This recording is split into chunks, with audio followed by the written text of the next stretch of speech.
ಹೆಸರು ಕಿರಣ್ ಕುಮಾರ್. ನಾನು 5ನೇ ತರಗತಿ ಓದುತ್ತಿದ್ದೇನೆ. ನಾನು ಕಲಿಯುತ್ತಿರುವ ಶಾಲೆ ಶ್ರೀ ಜಗದ್ಗುರು ರೇವಣಸಿದ್ದೇಶ್ವರ ಪಬ್ಲಿಕ್ ಸ್ಕೂಲ್ ಯಡಹಳ್ಳಿ.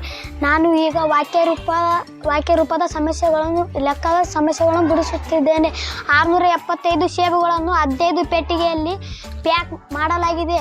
ಪ್ರತಿ ಪೆಟ್ಟಿಗೆಯಲ್ಲಿ ಎಷ್ಟು ಸೇಬುಗಳಿವೆ ಅಂತ ಕಂಡುಹಿಡಬೇಕು. ಸದ್ದ ನಾವು ಭಾಗಾಕಾರದ ಕ್ರಿಯೆಯಿಂದ ಈ ಲೆಕ್ಕವನ್ನು ಮಾಡಬೇಕಾಗುತ್ತದೆ.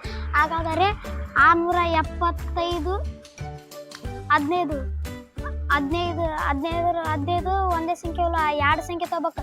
15 4 60 ಇನ್ನು 7 ಉಳಿತು. ಇನ್ನು ಇದ್ರಾಗ 2 ಸಂಖ್ಯೆ ತಗೊಂಡು 15 ಮ್ಯಾಗ 75 ಐತಿ. 15 75 ಪ್ರತಿ ಪೆಟ್ಟಿಗೆಯಿಂದ 45 ಪೆಟ್ಟಿಗೆಯಲ್ಲಿ 5 ಸೇಬುಗಳನ್ನು ಪ್ಯಾಕ್ ಮಾಡಲಾಗಿದೆ.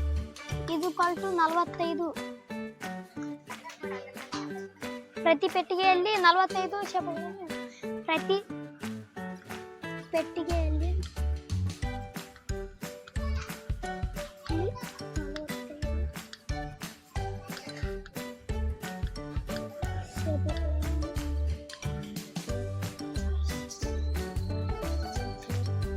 ನೋಡಿದರೆ ಸ್ನೇಹಿತರೆ, ನಾನು ಈ ಥರ ಲೆಕ್ಕಗಳನ್ನು ಬಿಡಿಸುತ್ತೇನೆ. ನನಗೆ ಲೆಕ್ಕ, ಕನ್ನಡ ಮತ್ತು ಇಂಗ್ಲಿಷ್, ಗಣಿತ ಬಿಡಿಸಲಿಕ್ಕೆ ಕಲಿಸಿದ್ದು ಶ್ರೀ ಜಗದ್ಗುರು ರೇವಣಸಿದ್ದೇಶ್ವರ ಪಬ್ಲಿಕ್ ಸ್ಕೂಲ್ ಯಡಹಳ್ಳಿ.